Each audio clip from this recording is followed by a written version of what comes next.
Ogni giorno li vedo passare. Ogni giorno li vedo passare, con quei passi decisi, i loro sguardi fieri, le loro medaglie, i loro fucili. Sono degli eroi, combattono per noi, per la nostra gente, per la nostra nazione. E quando tornano dalle battaglie, noi li elogiamo, li ringraziamo. Ah, che bella sensazione deve essere. Quanto vorrei essere uno di loro. Devo essere uno di loro. Combattere contro il nemico, proteggere la nazione, la patria.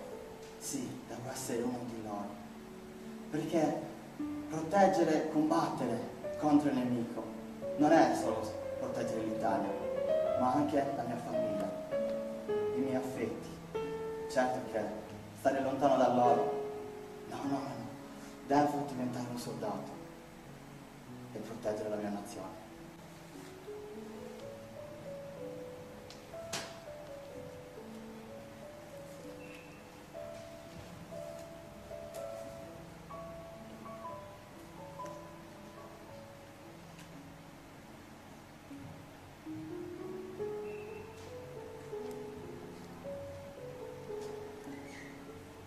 Non so se sia per via di mia madre. Non so se sia per via di mia madre o per mia zia.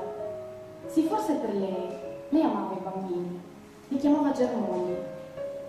Sì, diceva che erano come dei germogli, da coltivare con cura, innaffia, proteggi dal sole. E se il vento dovesse scalfirli, preoccupati di porre un valido sostegno accanto a loro, in modo che essi possano crescere robusti, con delle solide radici.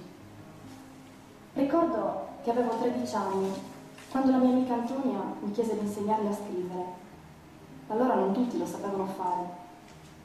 Era faticoso, sì, e impegnativo, ma indescrivibile la gioia che provavo ogni qualvolta lei facesse dei progressi. E la soddisfazione che vedevo nei suoi occhi, una soddisfazione che si rifletteva nei miei. Ero riuscita ad arricchirla, a darle quell'amore per l'apprendimento, per crescere, per migliorare. Sembrerà strano o banale, ma io quel giorno, quel pomeriggio di 24 anni fa, capii cosa avrei fatto della mia vita.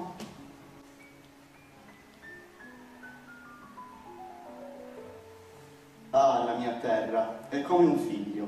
Sì, come un figlio che va pulito, seguito, aiutato, e che un giorno, se coltivato bene, ti darà grandi soddisfazioni, come i miei figli d'altronde. Ormai sto diventando anziana, mio marito è in paradiso e non mi rimane nient'altro che il suo umile orto. Ogni giorno mi sveglio alle 5:30 del mattino, mi preparo il mio carro e con Brevo che lo traina giungo fino al mio orto. Mentre attraverso la strada malconcia, il cammino silenzioso è animato dal cinguettio degli uccellini nei verdi alberi e dal rumore delle grandi e vecchie ruote del carro e degli zoccoli di Brevo.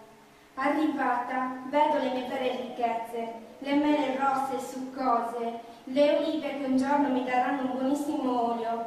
Ad ottobre le viti mi donano dei grappoli d'uva grossi e neri, che mi permetteranno poi di fare un altrettanto buonissimo vino.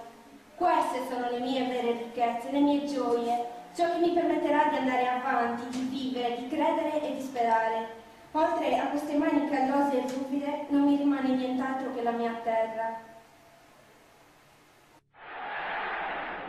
Nei riguardi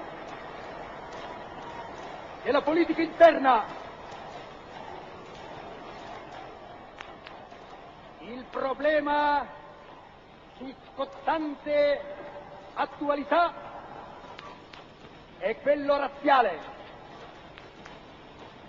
È in relazione con la conquista dell'impero, poiché la storia ci insegna che gli imperi si conquistano combattono con le armi, ma si tengono col prestigio.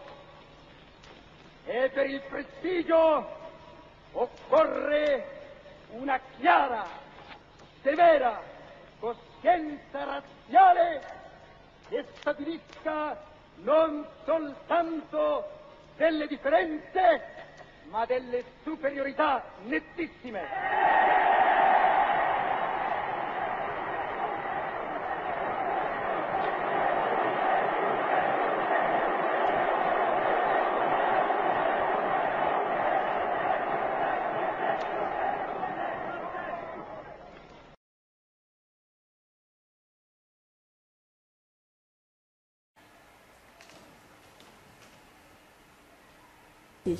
Gesetz in der Ratsen wurde bestätigt.